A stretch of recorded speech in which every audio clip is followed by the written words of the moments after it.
The snowplow incident on Dalton Highway. In early winter of 2019, a road crew based near Coldfoot reported a missing operator after an overnight maintenance run north. Drivers said the weather thinned for an hour near Otagon Pass, then returned with sharp spindrift across the grade. The report reached a small dispatch room where radio traffic had stayed busy with chain controls and stalled rigs. The first message named a man who left mile marker notes, then failed to clear his scheduled checkpoint on the north slope. The operator was Mark Reyes, 44, a contract plow driver from Fairbanks assigned to the Slope District for the season. He ran a late shift that began after dusk with fuel topped and a spare V-belt strapped under the seat. His purpose was straightforward since the company had a fixed route that required timed passes across exposed sections. Witnesses remembered his voice on the radio sounding even, with short replies that kept to mile numbers and cold readings. Dispatch logs from that night list a start north of Coldfoot at 1900 hours, with guidance to hold before Otagon if winds rose. Archived notes in the district binder describe patch ice near the summit and reports of light snow sliding off the cut banks. A tanker convoy reportedly waited near Dietrich River since heavy gusts had pushed 2 tractor-trailers into the berm earlier. The shift sheet shows Dana Willis, 39, a dispatcher based in Fairbanks, who stayed on the channel while supervisors rotated. State records show Reyes had 12 winters on heavy equipment, with no citations and a completed safety course during 2011. He'd worked pipeline access roads, he'd pulled a grader for a private quarry, and he'd logged clear plow counts on previous runs. His intent that night was to punch through 3 choke points, then meet a mechanic near Galbraith Lake for a salt spreader swap. The mechanic was Evan Tuttle, 52, a seasonal hire whose task was to transfer gear and check hydraulic temperatures before midnight. Some locals claimed a whiteout dropped into the pass fast enough to erase taillights and mute engine sound, yet truckers never agreed. One driver said strobing snow gave the illusion of hills moving sideways across the road while the wheels stayed straight. Another said the wind was loud, but gaps kept opening, and distant beacons appeared steady along the grade for several minutes. Investigators never confirmed a single window of clear weather, since recordings captured only static bursts and clipped phrases around the summit. At 2100, Reyes checked in at a pullout south of the pass, with coolant temperature stable and front blade pressure within range. He mentioned one brief shudder through the chassis that felt like a rut, then silence followed until a short click cut the frequency. Willis radioed back twice with location requests and received nothing, then pinged a nearby rig to scan the shoulder with high beams. The rig driver said he saw drifting grooves that could have been old tracks since fresh snow filled them within seconds. A tracker unit on the plow reportedly sent 3 location bursts clustered near a curve marked by a steep drop to the creek.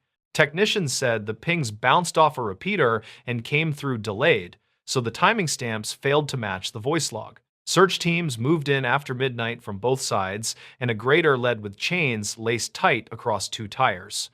Snow fell in sheets that flattened depth and made shallow cuts look like pits, which slowed the lead truck to walking speed.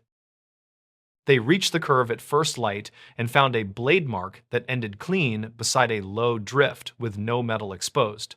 A second pass scraped the shoulder and revealed a hard ridge with chunks of ice wedged above a narrow gouge that fell away. Rope teams moved over the edge and found short slide debris on a bench, then a broken marker flag snagged against brush. No frame parts surfaced during those hours, and the creek ran under plates of ice that shifted with a faint grinding sound. County file from 2009 includes a similar incident where a grader vanished for 2 days before surfacing downstream near a bend. That case resolved when thaw lowered the berm and exposed a mirror that caught sun from a brief break in cloud. The comparison circulated among crew members who kept working the shoulder, yet the terrain here was different with steeper runoff cuts. Records conflict on how quickly the water can rise under drifted ice after strong wind, and the team deferred to the field lead. By late morning, a fuel tender from Dead Horse reached the site and set up heaters near a staging point above the drop. Tuttle arrived from the north with tools and asked for the last radio phrase, then checked the hydraulic lines of a parked plow. He noted a tendency for the quick couplers to chatter during crosswind, which could sound like harsh rattle over the cab floor. Mechanics later wrote that cab noise might mask a failing sensor, since cold snap could trigger alarms that barely breached the static. Aerial support from a contractor circled the pass after wind eased, and the observer described a faint brown scar cutting the slope. The scar blended with ripples left by earlier slides, and a few dark smudges along the line looked like willows pressed flat. Photographs show no bright paint or reflective decal, though one frame catches a straight groove pointing toward a tight creek bend. Investigators never confirmed those features as relevant, since snow squalls smeared edges between frames and made distances hard to judge. Afternoon brought a partial clearing that revealed a fan of ice shards downstream, and a thin sheen of coolant floated in a pool. Samples were jarred for testing, and the chain crew shifted downhill with bars to pry plates loose where the creek narrowed. A snapped radio whip surfaced near a root ball and looked fresh, but the base had no distinct paint and the mount was missing. Some locals claimed scavengers grabbed parts fast after wind events, although crews said nothing moves under that much drifted ice. Willis compiled a timeline that night using dispatch logs and audio clips, then flagged minutes where Reyes last sounded clear and calm. She included notes on tanker releases and 2 reports about a stopped reefer whose engine coughs overlapped the plow check-in. The final packet lists contacts with the state patrol and a maintenance foreman who drove south to relieve the tired search crew. That foreman added tire print photos that seem to double along the shoulder, which can occur when chains stamp over their own path. During the second day, a Parkerized tow hook appeared in a melt pocket with scratches no wider than a thumbnail along the curve. The hook matched a model used on the plow fleet, yet maintenance inventory showed 6 variations that had circulated for years. Without a serial, technicians wrote a reserved note that placed the hook in a probable category rather than as verified evidence. Some locals claimed the hook drifted from higher on the slope, while others said the creek likely dragged it after a brief surge. On the third day, crews uncovered a ladder rack buried in compact snow beside a narrow stand of willows near the creek. The rack fit, the plow make, and bolt patterns lined up within tolerances, which moved the case toward a likely location. A downstream net caught a small panel stamped with 2 digits that matched the fleet series, though corrosion blurred the final number. Investigators never confirmed whether the panel came from Reyes's machine, and state records marked the find as inconclusive with an asterisk. A trucker who runs that road each week provided a sworn statement that places a bright headlight west of the proper lane. He said the beam cut across a hump of snow and flashed once, then vanished as wind shifted, which he logged against his odometer. Another driver produced a dash recording where only hiss and faint pops can be heard during that minute near the summit pullout. Records conflict on whether either account fits the minute Reyes went quiet, since clock drift and reception gaps complicate the match. A fourth-day probe found the plow nose buried in a kink where the creek dives under a bank and resurfaces in a small pool. Divers worked under ice with lines and spotted a cab corner wedged against a boulder, then a shattered mirror floating free. The recovery took hours as the weather dropped again, and the team cut a trench to guide the frame toward a winch. When the cab cleared, the seatbelt latch showed marks from impact, and the ignition key sat half-turned with the radio switch on. The medical report is brief and cites blunt force trauma with a probable sequence that begins with a sudden drop along the hidden bank. It notes no sign of alcohol and a normal panel, plus bruising that aligns with a violent jolt as the frame struck rock. Investigators never confirmed whether the initial slide began from crosswind push or a shelf collapse that undercut the drift from below. The final line lists cause as accident during storm response, with contributing factors that include limited visibility and shifting ice. In the months after, crews added poles near the curve and new markers above the creek, and radio checks increased before the summit. The company revised night runs and paired plows for that section, while dispatch set tighter windows for convoys during early gust fronts. Some locals claim the changes came too late and that old warnings about the creek shelf sat ignored in a forgotten drawer. Archived notes show earlier mentions of undercut edges that never reached policy, though supervisors say budget cycles delayed permanent fixes. The Dalton Highway kept running through that winter and the next, and the pass remained a place where visibility turns to noise. State records preserve the photographs and the hook, and the rack sits tagged in a bin that lists the mile number. Drivers still slow near the curve and watch the creek where drifted plates hold for a week, then crack without warning. The file closes with a sentence that keeps to the facts and a road sign that leans slightly north when the wind rises. The stories. The librarian who reopened maps after one voicemail. The voicemail hit the library phone system at 9:16 in the morning, and staff noted the time on the call sheet. The town's map room had been shuttered since 2016 for budget reasons, with the keys sealed in a gray envelope. Rhea Calder was 38 and worked as a reference librarian, and she was supposed to weed duplicate travel guides. She liked lists and quiet projects that finished by closing time, and she intended to be home before the streetlights switched on. She opened the staff mailbox for routine messages, and the new voicemail had a subject line that looked wrong. The timestamp matched today, yet the voice sounded grainy and old, like cassette tape found in a hot attic. The caller sounded rushed but clear, and he used a steady dispatcher tone that carried through the static. He said the emergency detour map in the bridge packet had its north arrow wrong, and the depot road turn would strand drivers. He named 2 intersections locals would recognize, and he said the paper copy got flipped during a late-night duplication. He asked whoever heard this to check the flat files in the public map room, and then he hung up fast. Rhea paused because the library was planning a small display for the bridge reopening next week. The town crew wanted visitors to see old blueprints and printed maps, and the staff had quietly promised to unseal the room. She replayed the message and wrote down every location, and she typed the intersections into the library catalog notes. The bridge packet sat behind the desk in a manila folder, and she slipped the detour sheet out with a quiet tug. The detour looked normal at first glance, and the label fonts matched the county style guide. The north arrow pointed toward the top of the page, and a thick red line wrapped through 3 turns like a ribbon. She looked for a small staff stamp, and there it was near the border in faint purple.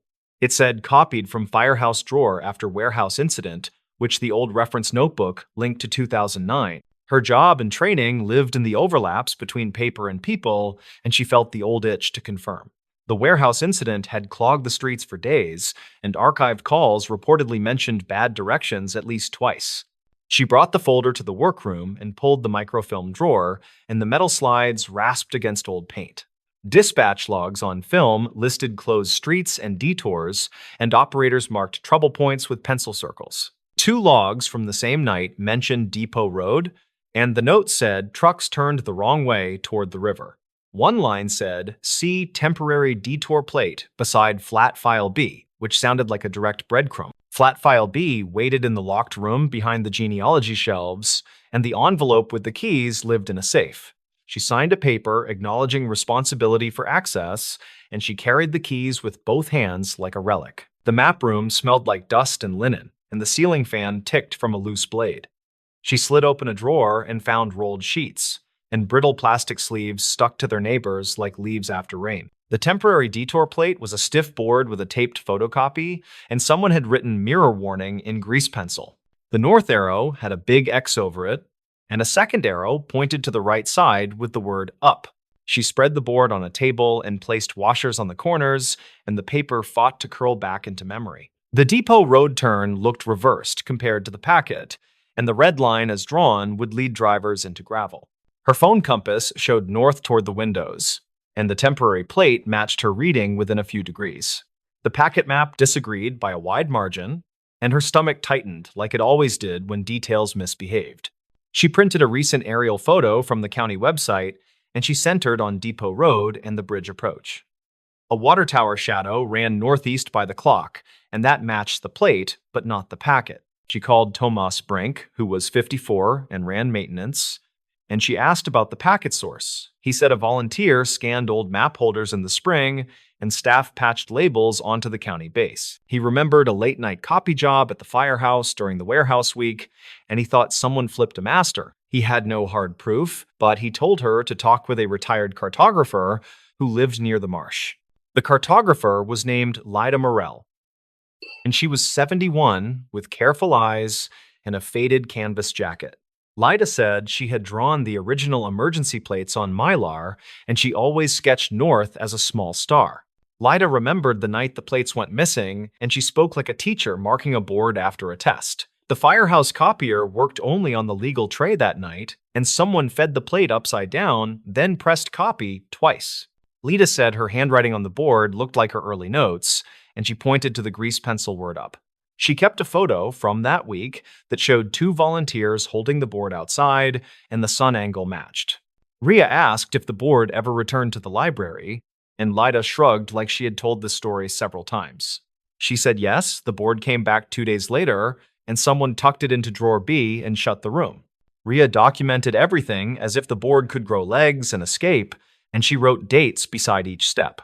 She took photos of the board and the packet, and she copied the microfilm lines, and she initialed each printed page. The voicemail still bothered her because the timestamp said today, yet the content smelled like an old headache. She checked the library phone system logs, and a vendor note explained a recent server migration for stored voicemail. An alert said a batch of delayed messages had been flushed to mailboxes, and the explanation used dry language and disclaimers. She asked the vendor to search for the caller number, and they returned an old service name with a billing code.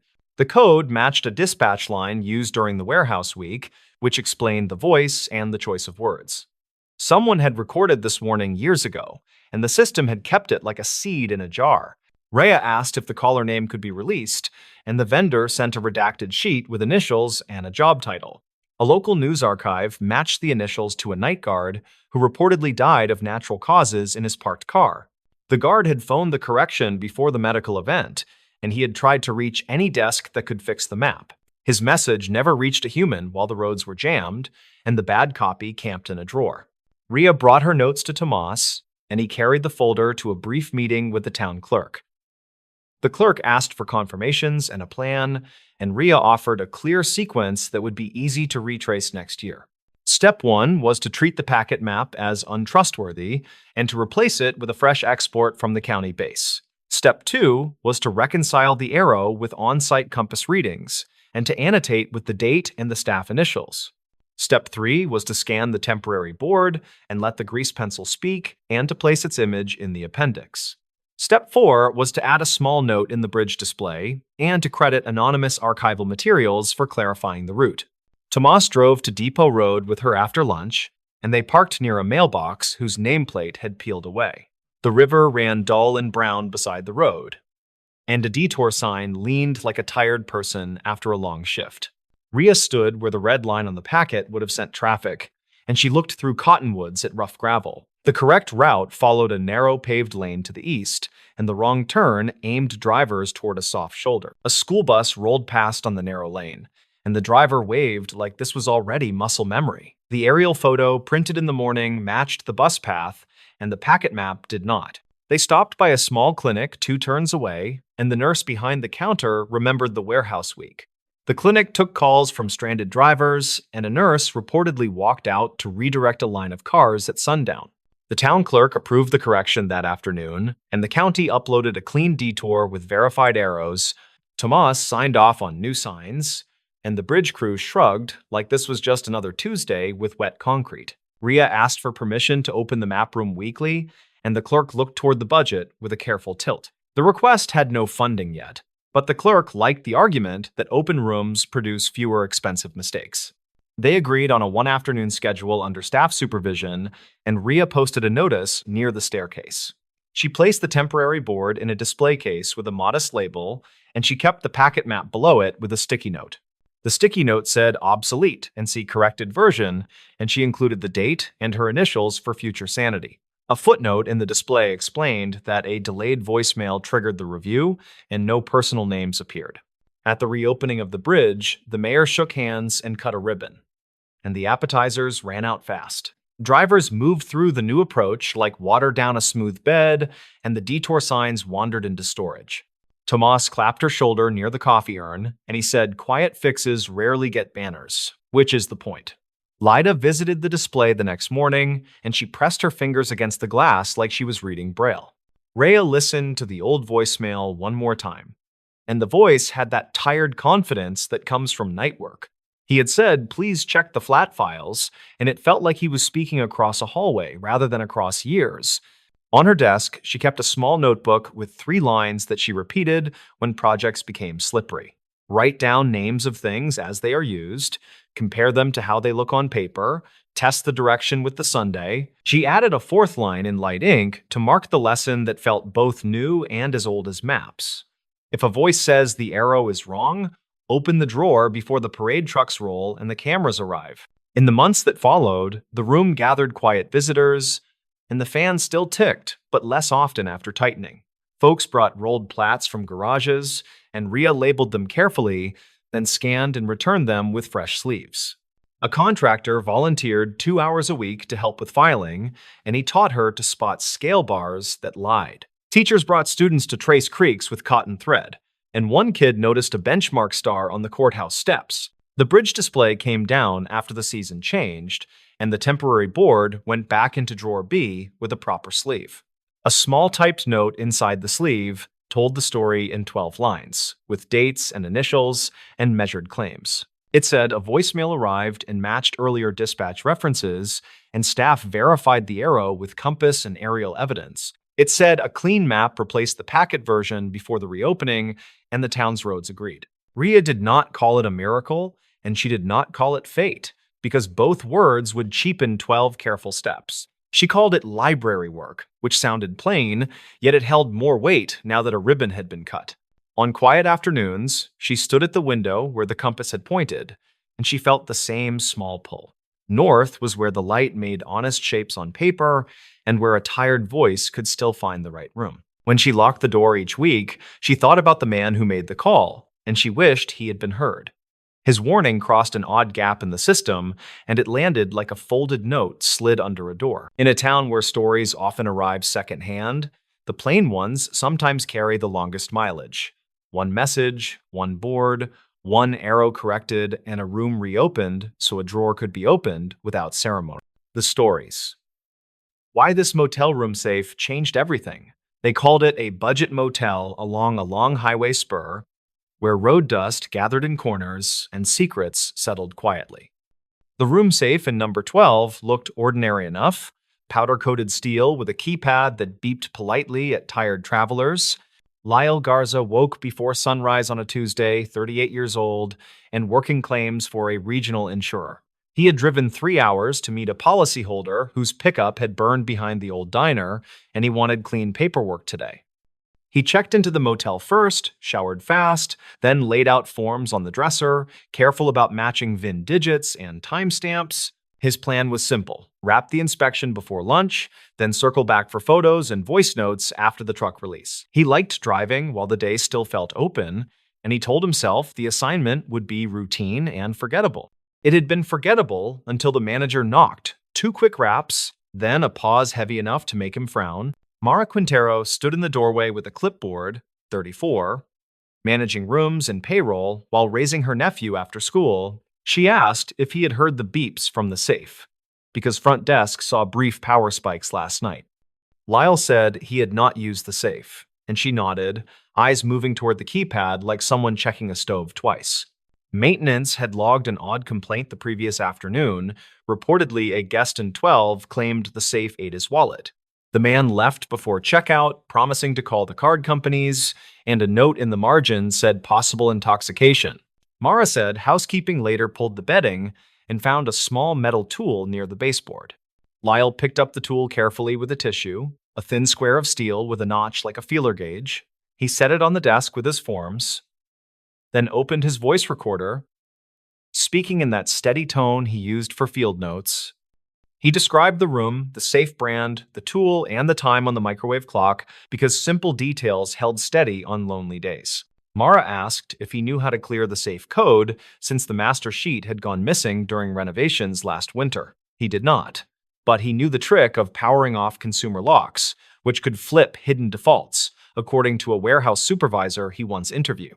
He unplugged the mini fridge, found the breaker panel behind a painting, then asked permission to shut the room briefly. They stood in the doorway while the lights flickered, and the highway hummed like a restless air conditioner beyond the lot. He waited 10 seconds, restored power, then tapped the keypad with a ballpoint, feeling silly and a little curious.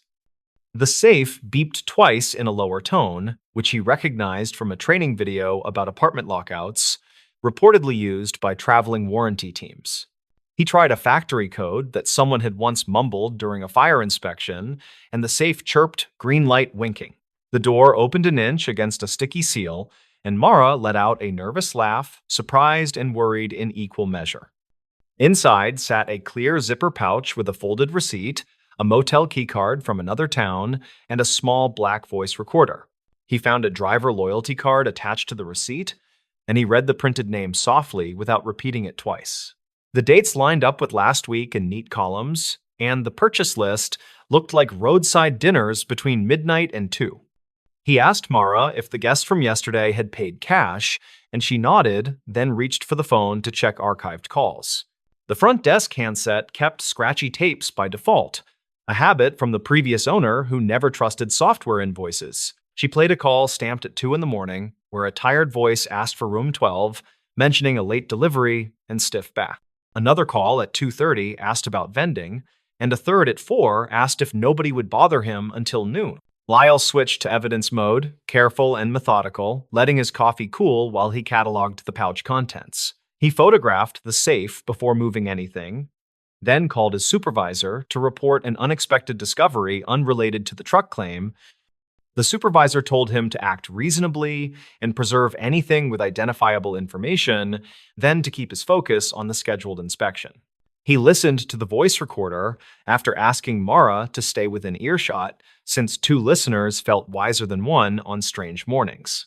The first file held roadway noise, then a quiet tone of someone rehearsing directions, same room number repeated like a sticky thought.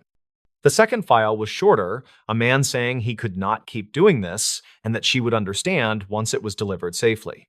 He paused to note the words safely, which felt pointed given the open door and the blinking keypad. He bagged the recorder in a zip bag from his kit, then checked the keycard from the other town, which was stamped with a lion logo. Mara recognized the chain and said there was a property 30 miles north, mostly used by truckers and medical travelers. He returned the room to normal and headed for the burned truck with his camera bag, but his plan had started to wobble. The pickup sat behind a towing yard fence, soot clinging thick to the firewall, while melted wires drooped like tired ivy. He worked the usual grid of photos, then the odometer and the cargo bed, then cross-reference with dispatch notes he had requested by email. The fire report smelled like common engine loss, not sabotage, and he felt relief settle along his shoulders as the cause narrowed. He dictated measurements and closed the laptop, then looked at his watch and thought about the safe again and the trembling voice. He felt a nudge of duty that had nothing to do with premiums, and he drove back to the motel through heat that made the road shimmer. Mara met him with a printout of last night guests, which listed an alias that matched the loyalty card name partly. The address field showed a mail drop location, familiar to freight drivers who rolled through without a fixed base. She said a long white tractor had idled near the ice machine last night, according to a neighbor who called about fumes after midnight. He asked for the neighbor number, then listened to a careful woman describe a man in a reflective jacket with a limp. She said he stayed near room 12 door, not inside, as if waiting for someone to arrive quietly or leave quickly. She heard 2 quiet knocks around 3, and a soft voice answered, then a cart rattle like someone moving luggage without wheels. Lyle opened the pouch again and noticed a handwritten code on the receipt back, 4 digits and a messy star next to it. He tried the code on the safe, and the delay light flashed, which often meant an old user lockout or a wrong sequence. He snapped a photo and lowered the door, then rolled the notched tool between his fingers, a weight that felt borrowed from someone patient. He thought about a repairman he had interviewed in 2019 who taught him that thieves love patterns more than courage. The man said patterns live in receipts, tolls, and vending logs, because tired people seek familiar sandwiches and coffee brands. Lyle searched the loyalty program website on his phone, typed the partial name and 4 digits, and got a generic profile with travel points. The profile showed recent redemptions listed by city, and he wrote them on a notepad, then drew lines between dates and approximate routes. The cities formed a loop around distribution centers, with brief pauses near hospitals and bulk pharmacy hubs according to public maps. He felt his heart step faster as the voice recorder line about delivered safely nudged his thoughts toward the quiet side of medicine. He told Mara he would drive north to the Lion Logo Motel for a quick visit, and she insisted on calling ahead politely. The clerk up there skimmed her stay sheets and mentioned a forgotten envelope last week found under a mattress frame during turnover. The envelope held nothing when housekeeping retrieved it, but a corner showed marks from a rubber band, reportedly stretched tight. He reached the northern property by mid-afternoon, watched trucks rock gently in wind, and asked for the manager on duty. A tall man with tired eyes met him in the lobby, said a nurse had asked about a lost pouch 3 nights ago. She wore a badge from a staffing agency, spoke quickly, and left a number that went to voicemail full by morning. The manager allowed a quick look at the lost and found cabinet, which contained phone chargers, a chipped mug, 3 lanyards, and a plastic bag with an empty pharmacy sticker peeled halfway. Lyle photographed the bag and wrote the former label number carefully, then stepped into the parking lot to call a friend in compliance he trusted. The friend checked a public database of recalls and shortages, then told him to consider the rise in small clinical thefts along transport corridors. He returned to his car and replayed the second audio file, hearing the way the man swallowed hard between sentences. The phrase "delivered safely" stuck again, and he wondered if safely meant to someone specific, not to a warehouse or anonymous shelf. He drove back to the first motel with a plan forming, not quite a theory, but a set of steps that could either untangle or embarrass him. He asked Mara for permission to review last week's camera footage that covered the breezeway near room 12, and she agreed. The feed was old, grainy, and stamped with the wrong date, since nobody reset it after storms in 2015. Still, silhouettes moved clearly enough. And at 3:12, a figure in a reflective jacket appeared with a short, careful stride. The figure waited near the door, then crouched to slide something under, then stood fast as another figure approached from the stairwell. The second person carried a rolling cart with a blanket thrown over, which hung low enough to hide a small, cooler shape. They exchanged a short handshake, then rolled the cart toward the soda machine area, where cameras always blinked with static.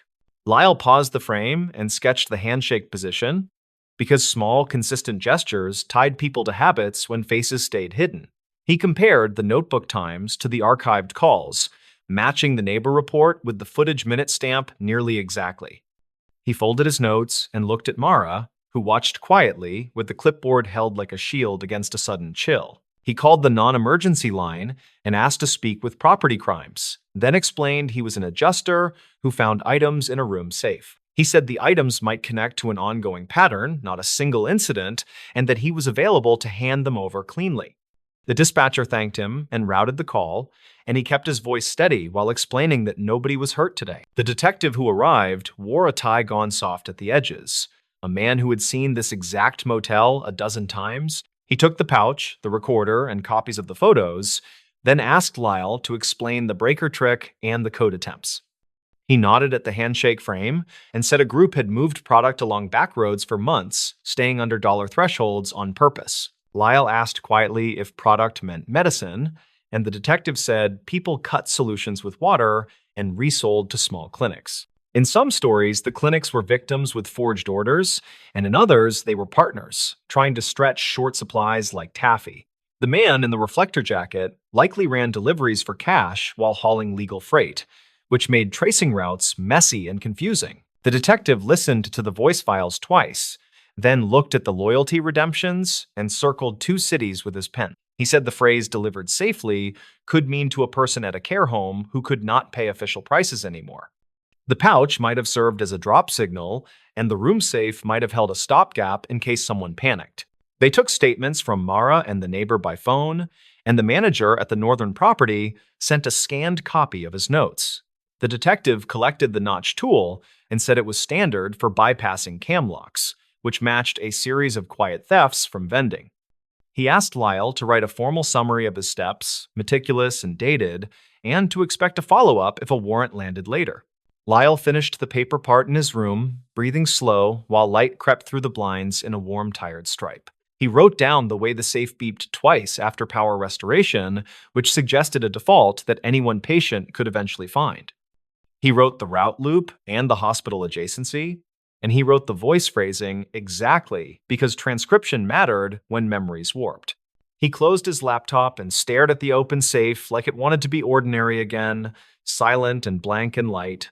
He felt that shift people talk about when routine work bends into something it has no business touching on a weekday. He thought about honest clinics, rationing doses, then about someone paying cash at 3 in the morning because a parent cried. At dusk, the detective called back and said a unit found the white tractor idling near a different budget property downtown. The driver had the same chain lanyard from the lost and found cabinet, and his phone contained notes about room safes by brand. He reportedly told officers he was only a messenger and that someone else handled actual swapping and dilution, which sounded flat and practiced. Lyle listened quietly and said he would be available if a deposition request arrived. Then he sat with the keycard on the dresser. He knew he would remember the feel of that notched tool because it had a purpose-built patience that felt personal. He knew he would remember the cheap beep of the safe and the way a single small space changed the line of his day. A week later, he got an email from the detective, brief and measured, thanking him for the timeline and the careful photos. The message said the pouch had traces of saline and a label adhesive compound common to medical packaging of a certain class. The voice on the recorder matched a man pulled over near a way station, according to dispatch logs and an archived booking photo. Lyle drove back to the motel after closing another case, and he asked Mara how business felt since the long Tuesday. She said people still stopped for highway rest, and she tightened a few procedures quietly, preferring to let small changes speak. She now kept master codes in a locked drawer and replaced 3 aging safes with models that logged attempts for a full week. They stood in room 12 a moment, like visitors paying respects to an inanimate witness that never blinked. The safe sat closed and calm, doing exactly what a box was meant to do, which felt both reassuring and strange. He signed the receipt for his stay, then shook her hand, and promised to bring better stories next time through. On the drive home, he thought about the phrase delivered safely again and how words can hide more than they reveal. He wondered how many small transactions keep the world running, good and bad, unremarkable and decisive, stacked behind quiet doors. He decided the safe had not made him heroic or special, it had only reminded him that dull edges can cut when pressure builds. He kept working claims, taking pictures of bent bumpers and damp carpet, writing notes with careful times and plain language. He still believed that truth likes details and that details prefer patient notebooks, not flashy speeches or clever hunches. When he thought about that Tuesday, he did not think about danger or chase lights. He thought about how a box opened and a day veered left. Mara hired another housekeeper and bought a better cart, one that glided without rattling near cameras and soda machines. She laughed more at the front desk now, but her eyes still checked keys and codes before she turned off the lights.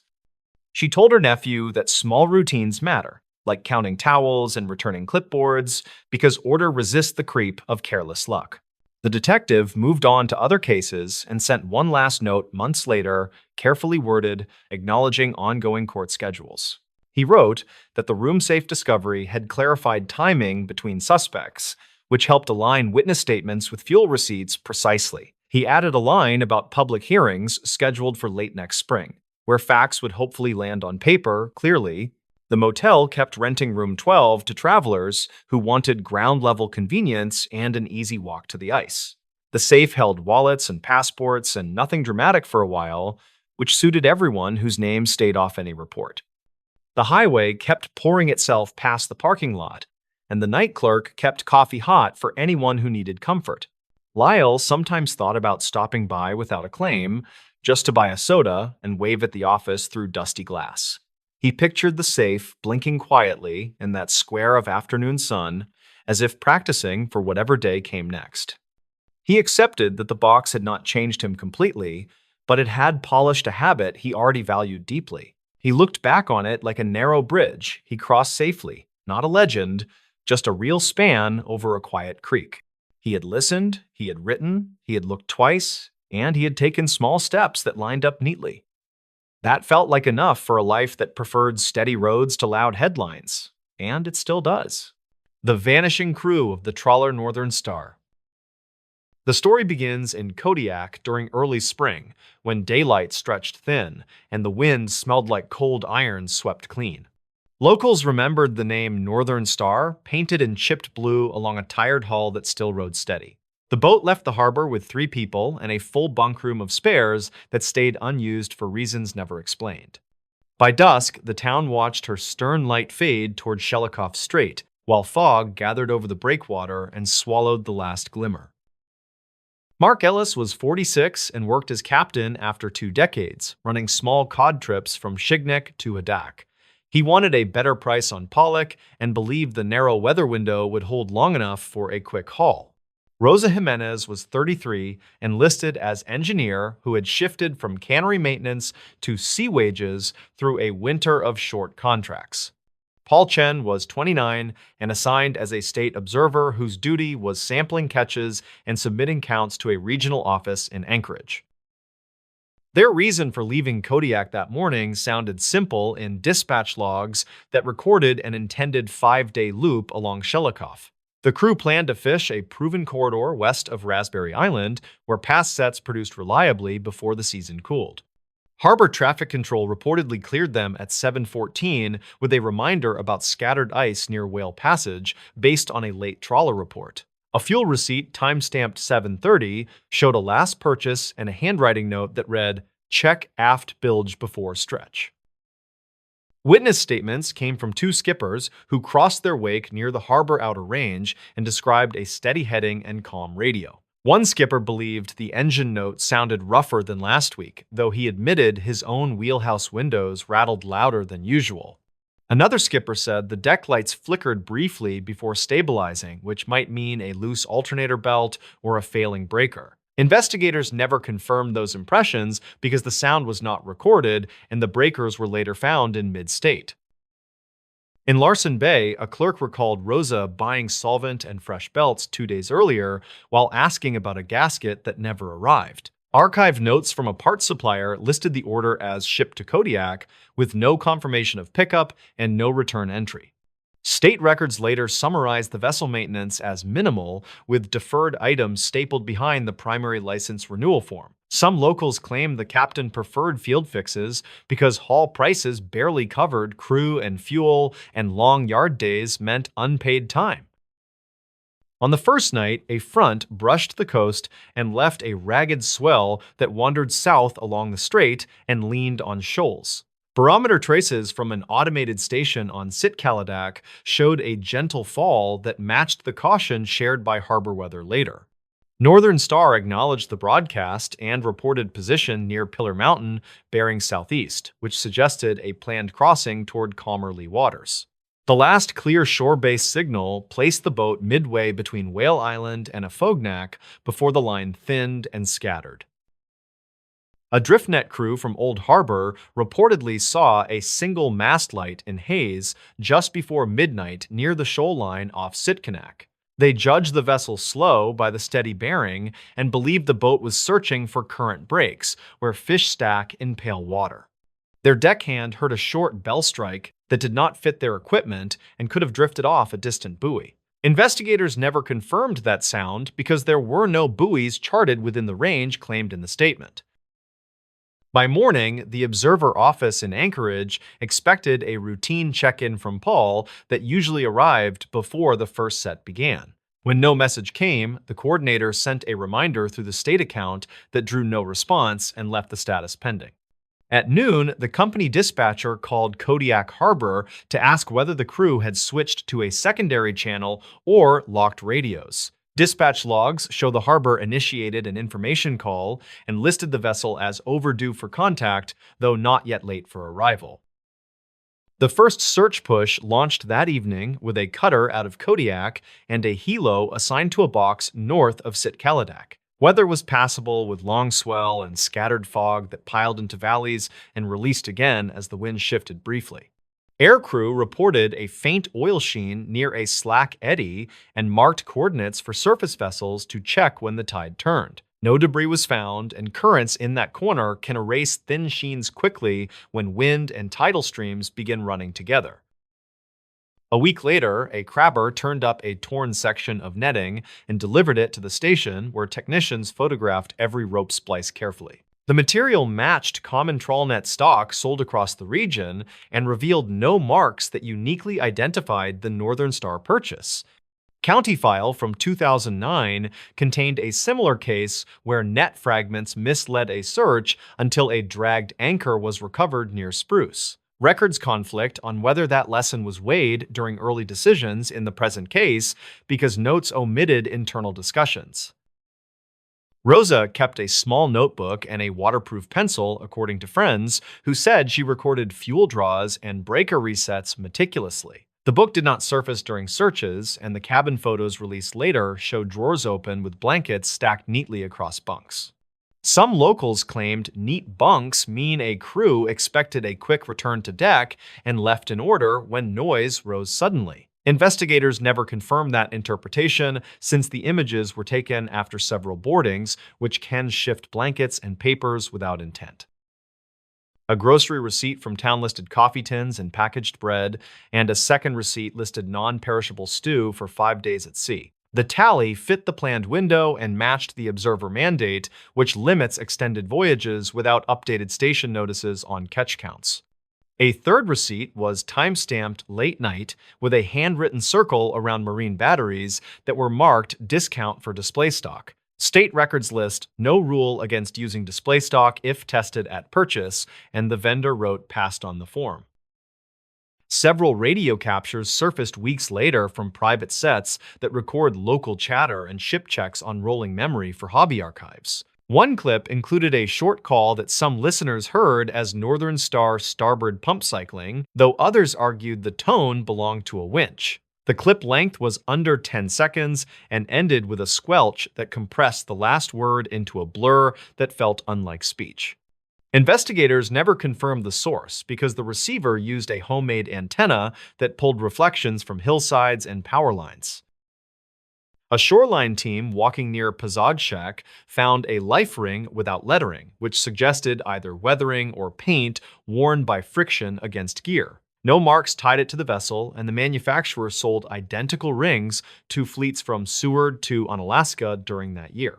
The team logged coordinates and a note that wind and swell could drift objects ashore from far east or west, depending on timing. Dispatch logs show the item cataloged and stored, while other leads pulled searchers toward new reports that offered little improvement in certainty. Relatives of Mark and Rosa met with the investigator who reviewed timelines using harbor cameras and truck stops where the crew filled supplies. The video showed ordinary movement and no passenger joining the vessel after the final dock line came off during the slow morning push. Paul carried 2 sealed cases for measurement gear and strapped them near the galley, according to a dock worker who remembered quiet efficiency. Archive notes indicate the observer training emphasized low-profile behavior, which may explain the lack of distinct sightings beyond the first hour. The engine log from a previous trip listed high hours and a note about alternator heat, which can stress breakers and dim deck lights. A yard foreman later stated that heat could trip a breaker after vibration if terminals were not torqued during the final check. Records conflict on whether that refit included terminal torque checks, since the invoice lists parts and not the torque procedure by number. Some locals claimed they heard about a warm smell during a bar conversation, and none of the speakers signed any statement afterward. There was an argument about charts because the wheelhouse held both paper and digital sets according to the inventory taken after recovery. Paper charts in that region require careful updates and pencil marks, while plotters rely on software updates and cable connections that can hang. Investigators never confirmed which system guided the boat during the last hours because the recorder held only positions updated earlier near the harbor. State records note that redundancy helps until crews rely on one system and the other drifts out of use for long stretches. The hull appeared days later when a signer found wreckage east of Sitkaladak where swells fold on a broad shoal during tide change. The bow section carried the name under scraped paint while the stern was missing, and bulkheads showed twisting that suggested sudden stress. Divers reported no entanglement in heavy gear and saw no obvious impact point on rock faces that would leave bright scars. Investigators never confirmed a single cause, and the summary listed loss of power compounded by weather and current as a probable sequence.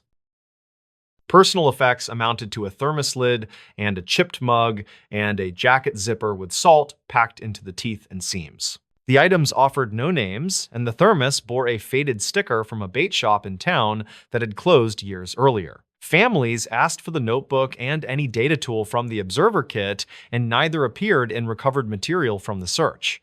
State records mark those items as missing and keep the case open for supplemental entries if new shoreline finds surface after storms. A small memorial gathered near the harbor ramp at sunset while gulls drifted over the masts and the tide rolled out slowly. A pastor read names, and the dock crew lowered a wreath into the water while the siren sounded once at full volume. Some locals claimed a light blinked offshore when the last boat horn faded, and others saw only a buoy through fog. Investigators never confirmed any offshore light and listed the observed blink as a probable buoy reflection across layered haze. Months later, a fisherman turned in a laminated card with emergency numbers that he said he found in kelp near Sitkaladak. The card matched a common set used across fleets and held no writing on the back, where some captains add quick notes. County File from 2009 mentioned similar cards washing ashore after unrelated losses because lamination helps them travel long distances. Dispatch logs record the card as non-specific while acknowledging its timing within the season and its recovery location near recurring drift lines. The official closeout summarized timelines and conditions and kept the door open for later data in case anything else drifted ashore. The report called the loss a convergence of small failures shaped by marginal weather and ordinary risk that hardened quickly into consequence. Relatives requested another pass over the shoal when fall storms cleared, and the search teams deferred pending conditions that never reached stable levels. Some locals claimed the boat remains out there buried in shifting sand, while others argued it broke apart across two reefs. What remains certain is this simple sequence documented in state records and dispatch logs and archive notes preserved in town. 3 people left Kodiak in a working boat with a plan and a route and ordinary equipment and ordinary hopes. A record of small concerns laced through their days, and none looked fatal on its own given steady watch and time. Investigators never confirmed the final minutes, and the strait kept its water quiet while the workboats carried on with morning chores. The stories. This night guard filed a missing hours report. The file started as something routine, a timestamp discrepancy in a small town security log. A night guard at a regional warehouse filed a missing hours report, claiming his time card didn't match the hours he'd actually worked. The report was short, oddly calm, and dated early March of 2019. No one thought much of it until he never came back to work. His name was Leon Hartridge, 43, a former truck driver who'd switched to night security after a back injury. The warehouse sat off a rural interstate, the kind of place that smells like cold concrete and diesel even after midnight. Leon's shift started at 10 and ended at 6. His wife told investigators he usually came home by 6:30, drank coffee, watched old westerns, then slept until afternoon. That pattern broke on a Wednesday night when he didn't clock out. The initial assumption was simple. Maybe he quit. Maybe he got another job, or maybe he just walked away. But the following morning, his supervisor found his lunchbox, still sealed, and a half-empty thermos on the break room counter. His reflective vest hung neatly on a hook, radio still attached. The last digital swipe of his ID was logged at 3:42 a.m., then nothing. The company filed a basic absence form, but by Friday, the sheriff's office got involved. They reviewed the overnight CCTV, 6 cameras in total. 5 worked fine. The 6th, covering the north loading dock, froze at exactly 3:41 a.m. Then, 3 minutes later, all motion detection stopped. It wasn't just a blackout. The file header showed it had been manually overwritten. Leon's brother, a retired electrician, offered to check his apartment when calls went unanswered. Inside, he found Leon's keys on the counter, wallet in the same place he always left it, and a spiral notebook on the kitchen table. The last entry, written in his blocky handwriting, read, "Clock shows 4 when I walk out. Feels later. Light's wrong color again." Investigators traced that note back to similar remarks he'd made to coworkers in the weeks before. One of them, a forklift operator named Ray Corbin, told deputies Leon had been bothered by something about the new lighting system. The company had replaced the overhead fluorescents with motion-activated LEDs that flickered under certain camera angles. He said it messed with his sense of time, Ray recalled. He'd come in thinking it was midnight and swear it was almost morning. At first, police treated the notebook as irrelevant, a tired man rambling about lights. Then came the dispatch logs. A 3:48 a.m. call had been placed from Leon's company-issued phone to a non-emergency county line. The recording still exists. He told the operator he needed to document something about the schedule. His tone was formal, detached, like he was making a statement rather than asking for help. The operator tried to clarify what he meant, but the line dropped mid-sentence. The call lasted 53 seconds. When they checked the network records, they found something else. The call didn't route through the cell tower nearest the warehouse. It bounced from a tower 30 miles east across the river. That's the same direction Leon's phone was last pinged before it went offline, near an unfinished section of the old state bypass, closed since 2011. Deputies drove out there and found fresh tire tracks in the gravel, leading toward a fenced construction lot. No vehicle was recovered. Weeks passed. Local news ran a single story: warehouse guard missing after time card dispute. Public interest faded quickly. And as fashion, local news wanted the power. But in June, the company's new HR contractor discovered something odd while auditing payroll. Leon's time card for that final night didn't just show missing hours, it showed duplicated entries. Between 2 a.m. and 4 a.m., his ID was logged twice at 2 different doors, seconds apart. One swipe at the front entrance, one in the mechanical hallway. Same ID, same timestamp. Technically impossible. Investigators re-examined the internal server that housed the door logs. That's when they noticed a secondary access profile had been created using Leon's credentials, but tagged with a different department code, one belonging to the electrical maintenance division. The account was active for 1 week, then deleted. IT records listed the administrator as temporary systems testing. No one at the warehouse remembered authorizing it. The more they dug, the stranger the timeline became. Archived footage from prior nights showed brief blips in the digital clock, displays 3-second shifts where the time rolled backward before correcting itself. Leon had written about this in another note. Clock skipped again. Same moment the hum cut out. Technicians later confirmed that during those same minutes, a backup generator was cycling power for a series of sublevel fans. Only a few workers even knew the sublevels existed. They weren't active parts of the facility anymore. When authorities finally inspected the lower level, they found old offices sealed off with plastic sheeting and warning signs for asbestos. In one corner sat an unplugged time clock terminal dated 1994. The paper spool inside it still contained partial punch cards, yellowed and brittle. One of them bore Leon's employee number, printed faintly beside the name of a former contractor who died years earlier. That discovery reframed everything. Somehow, the modern ID system had merged data with the obsolete one, producing overlapping records that made it appear Leon was in 2 places at once. The missing hours report he'd filed wasn't about unpaid wages, it was about time itself, slipping in a way he couldn't explain. The investigators never found conclusive proof of tampering, though one retired systems tech told local reporters that the company's old mainframe still ran partial code from a discontinued scheduling program called ShiftLine. He claimed that under rare conditions, like a power cycle during data backup, it could duplicate entries with original punch data from the archive, labeling them with active credentials. If that happened when Leon's ID was scanned, it might have triggered a fatal error, but that's still theory. What's factual is this. The same Friday, the audit uncovered the duplicate entries. A highway cleanup crew reported finding a fragment of a reflective safety vest along the bypass construction route.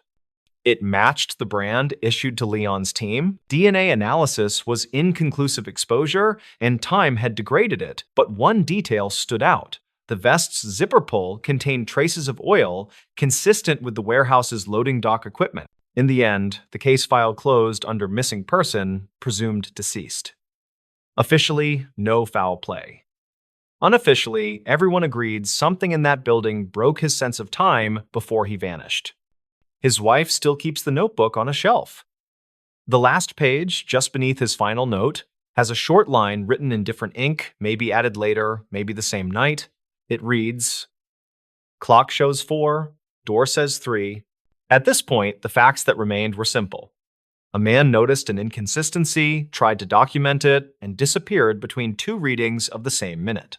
Whether that was error, accident, or something stranger about how those systems looped, no one can say for certain. The warehouse eventually upgraded its entire security network, scrapping every trace of the old servers. But the missing hours report still sits in the county archive, a single-page statement with the timestamp frozen at 3:42 a.m. The same moment the camera went dark. The stories. A final call was traced near that bridge. Late in the evening of October 5th, 2016, a storm rolled through a quiet stretch of countryside. Wind battered the old bridge over Hollow Creek, shaking the steel rails and scattering leaves across the asphalt. Around 10:32 p.m., dispatch logs show a brief, incomplete 911 call pinged off the nearest tower. The caller's voice was male, panicked, and cut off mid-sentence. Investigators later marked the audio as simply unresolved. The man behind that call was named Leon Price, 43, a long-haul truck mechanic from a nearby industrial town. He'd spent the day finishing a repair job for a delivery company, planning to drive home to his wife in time to watch a recorded game. According to coworkers, Leon left the shop around 9:40, saying he wanted to check something quick before heading home. That something was never explained. By morning, Leon's truck was found parked near the old bridge, headlights off, and driver's door locked. His phone sat on the passenger seat, the last number dialed being emergency services. The call duration? 12 seconds. No sign of a struggle. Just the smell of damp metal and mud, and a faint drag mark leading toward the railing. Search teams spent 3 days combing the area. Divers worked the shallow creek, drones scanned the woods. Nothing. Local papers speculated everything from suicide to abduction, but investigators leaned toward an accident. Maybe he'd slipped trying to inspect something under the bridge. Yet the coroner never received a body, and the case sat open as missing, presumed dead. His Nuber mens in spix. Years later, in 2021, a city engineer named Rachel Kearns was reviewing archived bridge inspection photos for a maintenance report. In one image, taken 2 days before Leon's disappearance, a reflection caught her attention. The photo showed the lower truss beam standard shot, but in the corner, faintly lit by a maintenance flashlight, there was a silhouette of a man crouching. The timestamp placed it around dusk on October 3rd, 2 days before Leon vanished. The engineer who'd taken the photo, retired since, confirmed no one else was scheduled to be on site. Rachel forwarded the image to the county sheriff's office, and they reopened the file. Investigators re-examined Leon's work records, tracing his calls and texts from that week. One stood out. A message to a contact labeled BR sent the afternoon of October 5th. It read, asterisk, I found it, meeting at the bridge tonight. Asterisk, the number was prepaid, never registered, and disconnected within 48 hours. A detail in the message puzzled detectives. Leon wasn't known for secrecy. His wife, Dana, told them he'd been bothered for months by something from an old job, saying he'd done work he wasn't proud of for a client that refused to pay. Dana assumed it was a parts dispute, but when she mentioned a box Leon kept locked in his garage, the investigation shifted. Inside the box, police found a spiral notebook filled with maintenance records dating back to 2009, all logged under a defunct company name, Midstate Transport. Midstate had folded after a fatal trucking accident that same year, a crash investigators blamed on faulty brake lines. In a note scrawled at the back of Leon's notebook, he'd written, asterisk, proof they used counterfeit parts. Need photo evidence. Asterisk. The handwriting grew shaky near the end, as if written in haste. Detectives contacted the National Highway Safety Archive, which confirmed that a whistleblower had anonymously submitted similar claims in 2009, alleging that Midstate falsified inspection reports. The case was dropped for lack of evidence. The archived whistleblower email was traced back to a generic account created under the name LP. That bridge where Leon's final call was traced? It connected two counties where Midstate operated their delivery routes. According to old GPS logs, the crash that ended the company happened less than a mile from the same spot. Investigators brought in a retired dispatcher, Marvin Blake, who'd worked the radio the night of Leon's disappearance. He remembered something odd. Just after the 911 call ended, the system registered another incoming line static, then silence. It was like someone else tried calling from the same tower seconds later, he said. But the system flagged it as unregistered equipment, like a test signal. The telecom technician reviewing archive data found that the second call's source ID matched an obsolete analog handset, one last sold around 2010. Its signal strength placed it not on the bridge, but 30 yards downstream, near a maintenance access path. Detectives returned to the site. Flood levels had receded since 2016, revealing a rusted toolbox half buried in silt beneath the bridge. Inside were several brake components, a corroded camera memory card, and a name tag, price L.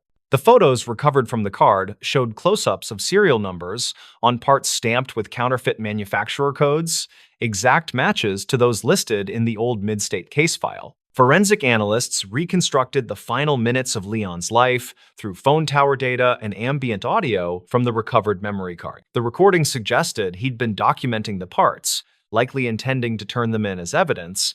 Rain intensified, wind roared, and a loud metallic creak echoed the sound consistent with a vehicle crossing the bridge above him. Seconds later came a splash and muffled crash. The last image on the card showed Leon's flashlight beam turned toward the creek bank, and in the background, a dark SUV partially visible through the guardrails. Authorities attempted to trace any vehicles on that bridge during the window of time. Traffic cameras from the nearby highway ramp were down that night due to the storm, but one motion-activated wildlife camera a mile away captured taillights heading east around 10:35. The model matched an SUV owned by a former Midstate executive, Brent Rowan. When questioned, Rowan denied being anywhere near the area, stating he'd sold that vehicle years prior. Records later showed the SUV's title transfer occurred 2 months after Leon's disappearance. With no physical remains and no eyewitnesses, the district attorney declined prosecution. The case was again marked unresolved. Still, among investigators, the consensus hardened that Leon Price had gone back to finish what he'd started years earlier to expose falsified safety records that cost lives. He'd arranged to meet someone that night, someone who realized too late what evidence he carried.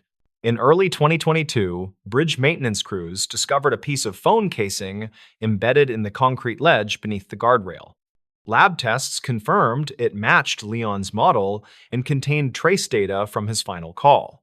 The last GPS ping aligned within 3 feet of where the toolbox was found. At this point, the facts that remained were simple.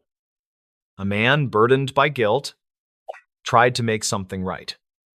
He gathered proof of wrongdoing, arranged a meeting, and never came back. The evidence he left behind, notes, photos, the final call, spoke louder than any statement could. Dana Price still visits the site once a year. Locals say she leaves a small brass key on the railing. Investigators believe it's the key from Leon's garage lockbox, the one he'd used to hide the notebook that reopened everything. The bridge stands quiet now, repaved and monitored by new cameras. Every so often, a maintenance crew reports interference on their radios when crossing after dark. a faint echo that clips mid-word 12 seconds long, always the same. Officially, the file reads, "Case closed, pending further evidence." Unofficially, among those who worked it, the belief endures that Leon Price's final call wasn't a cry for help, but a handover. A man trying, in his last breath, to trace the truth back to where it first broke. The stories. Paramedic who kept the final snapshot from triage. The last photo on Kira Voss's work phone was never supposed to survive the software pilot. It stayed anyway after the server hiccup. Kira was 34, a city paramedic who liked quiet late calls and neat paperwork. She started that Tuesday on basic supply checks and light banter. Her goal sounded simple in her head. Finish a 10-hour shift without a single upgrade, then get home before midnight for leftover curry. The call that changed the night came from a roadside motel behind a car wash. Dispatch logged an unresponsive male, unknown age, possible overdose. She and her partner, Mateo Lark, rolled in with lights low and voices steady. Room 12 smelled like cleaner and stale heat from the wall unit. A thin man lay sideways between the bed and a chair, breathing shallow and quick. No wallet in sight. A cracked phone blinking a silent screen. Kira saw a visitor sticker stuck to his hoodie pocket. The date line was smudged, but the background color looked like a clinic pass. They bagged him for a minute to settle his breathing. A half-full paper cup sat by the sink, ice melted into a flat circle of water. Vital signs were jumpy, but not crashing. He opened his eyes once and said a short word that sounded like Riley. Then he slipped under again. They moved fast to the medical center near the river. The radio reported a separate pileup north, which meant triage would be crowded and loud. The hospital had been piloting an electronic intake tool all month. It asked for a quick face photo to match a barcode before the wristband print. The intake line was 3 deep when they arrived. A nurse pushed the cart forward, the printer chattered, everyone talked clipped and fast on instinct. Kira snapped the photo at the kiosk because the app flashed a warning. Upload pending, network unstable. She kept his hoodie on because he shook. The man landed in a monitored bay by the doors. A resident named Bryn Ketter called for labs and a gentle drip. The resident squinted at the chart. Kira wrote her run sheet near the sink. She noted the visitor sticker and the motel room number, and she logged the time from the wall clock. Security cut a small plastic bag from the man's waist string. The bag held a folded laundromat card, a bent key, $3, and a receipt. A second surge of ambulances flooded triage with crash patients. Yellow tags and green tags pressed into the hallway. Voices layered into a dense cloud. In the noise, someone swapped beds to clear space. The man with the hoodie slid one bay over, and a crash patient took his place under a portable lamp. Kira and Mateo finished their handoff after an hour. The man seemed stable. They cleaned the stretcher rails, signed the tablet, and walked toward the exit. The code alarm sounded from the bay they had left. Kira swiveled in the doorway and saw movement through bodies. Someone called for epinephrine with a clipped tone. She stood still without getting in the way. The team pushed and counted and charted. The monitor flattened once, then kicked back, then flatlined again while staff switched roles. Kira did not like leaving after a loss. She did what protocol allows. She tapped Mateo's arm. Then they cleared the doorway and stepped into the humid night. Back at the station, reports stacked up behind them. An hour later, an internal message flagged her run. The patient from the motel did not make it. The summary blamed an unknown allergy aggravated by a blood pressure medication. It suggested the crew had no information at scene and that intake documentation was incomplete. Kira read that line twice. She remembered scratching on his left palm, faint letters smudged by sweat and cleaner. She also remembered the sticker on the hoodie pocket. She opened her notes app and zoomed on a quick photo of the motel nightstand. A corner of the visitor sticker showed a logo like a lighthouse beacon. Her phone buzzed again with a request from quality assurance. Please confirm the scene contained no allergy indications. Please confirm no wallet or tags were found. Kira typed careful answers. She wrote that the scene had no formal bracelet, but there was writing on skin and a clinic sticker with a date line. She could hear Mateo in the next room telling a joke about stale granola bars. She closed her eyes, pictured the kiosk light, and remembered the app freeze. She opened the work app and saw the pending icon. The photo from triage had sat in the queue since that busy hour. It should have deleted itself. She saved a copy to the secure folder because the pilot sometimes ate evidence. Officers who handle accident scenes had warned crews to keep their own digital trail. In the photo, the man stared past the kiosk, eyes unfocused, mouth clenched. The shot was crisp enough to read small print on the edge of his hoodie. She leaned toward the phone and read the visitor sticker again. The shape matched a clinic 2 miles north. The color matched last week's series on their site. She noticed something else that bothered her. The wristband in the photo was already on his right wrist, and the printed name was not Riley or unknown. The name read Colin Hart with a birth year that was wrong by 2 decades. The band also carried a room assignment for a different wing upstairs. Kira checked the run sheet and confirmed the time on the photo. It was taken before he left intake, with a clock in the frame above the desk. She balanced possibilities in her head. Either the band printer reused a label by accident, or triage grabbed a band intended for someone from the crash. She called the station supervisor and spoke in a flat voice. She also saved the app log and the photo metadata. She wanted a clean chain if asked. The supervisor told her to hold steady. He said quality would reach out by morning and that she should write her memory within the next hour. Kira wrote about the motel room, the visitor sticker, the palm writing, and the switch between bays during the crash surge. She avoided guesses and listed times. By sunrise, the hospital asked to speak with her. A comm coordinator named Lauren Pike scheduled a meeting in a small office near the loading dock. Lauren listened without interruption while Kira laid out the sequence. He wrote down the kiosk freeze, the wrong name on the band, and the sticker details. "Do you have the photo?" he asked plainly. Kira nodded once and slid her phone forward. Loren studied the image like a puzzle that did not want solving. He asked for permission to copy the file into their incident folder. Kira agreed and asked for a printed receipt of transfer. Lauren printed one with a timestamp. Later that day, security pulled camera clips around intake and the hallway. Audio is thin in those clips, but timestamps line up with dispatch logs from that hour. A volunteer recalled bumping the band cart while pushing crash supplies. The cart carried 2 stacks from different printers. A stack fell and another stack landed on top. A nurse remembered seeing a resident hand off a half-printed band to clear paper jams. Everyone meant well, and the hallway demanded corners get rounded to save seconds. The wrong band landed on the wrong wrist during the shuffle. The allergy field below the name read none, and the medication plan followed that value at speed. The palm writing found in the photo said lisinopril with a shaky loop on the L.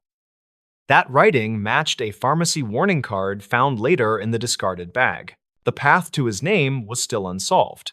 The wrong band had masked his identity, and the motel room registry carried a fake first name paid in cash. Kira and Mateo stopped by the motel between calls and spoke to the clerk.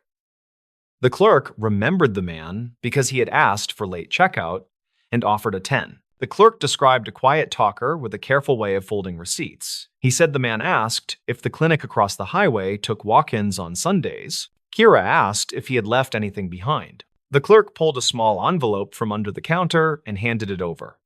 Inside was a second laundromat card. The card carried the same punched pattern as the one from his bag.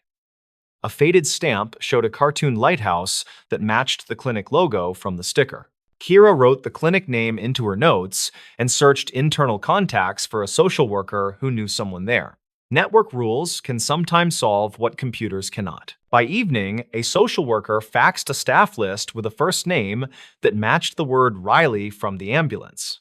A receptionist there recalled a cousin who visited often. The cousin lived near the rail tracks and had shared rides with a man named Rail Hinton. That name pulled a match from the clinic immunization folder with a phone number. The number reached a sister on the 3rd ring. She had been calling hospitals all day without luck. She cried once, then steadied, and asked for straight answers. Kira gave the sister the number for Loren and the case coordinator. She explained that the hospital would confirm identity through records, and that she would share what she could. The sister described Rael as a careful man who wrote allergy reminders on his hand while saving for new glasses. She said he kept every receipt because he lost a wallet once. She also said he used visitor stickers as bookmarks. He picked them from clinic bowls like candy because ink on paper made him feel less small. The hospital identified him formally by evening using clinic records and a dental chart from an old file. The visitor sticker linked the timeline to a specific morning. The report shifted. Instead of blaming a vague, unknown allergy, the document focused on a band cart process and a printer override protocol during surge conditions. Quality assurance asked to keep Kira's photo, which showed the wrong band before bedside orders fired. Her pending upload had turned into an anchor for the timeline. Loren thanked her in a quiet hallway near the vending machines. He said the photo mattered because it caught a small truth at the exact right second. He also said the hospital planned a training session with a new rule. Wristbands would be applied only after a complete scan and a spoken name confirmation. Kira asked about the visitor sticker and the laundromat card. Lauren said the family had seen those items and that they were grateful for the detail and care. There was a final meeting about the phrase kept photo because the tool policy warned against storing faces. Lauren documented the server failure and the pending icon. He wrote that the photo had been preserved to support timely reporting during a pilot outage. He signed the form with a date and left a copy in her file. Mateo teased her gently about her habit of triple-saving things. He said she was a walking archive with a neat ponytail and an allergic reaction to loose ends. She laughed, then stood quiet for a breath. She thought about the palm writing and how small a warning can look when a hallway feels crowded. Weeks later, a new kiosk arrived with better network checks. The printer trays carried bold labels, and volunteers learned to stop and verify whenever carts bumped. Kira kept a printed run sheet from that night in her desk. The sheet had her small notes about the lighthouse sticker and the ice in the cup. An instructor asked her to teach one class for new hires. She told them about the photo and the band, and the way tiny signals can vanish under noise.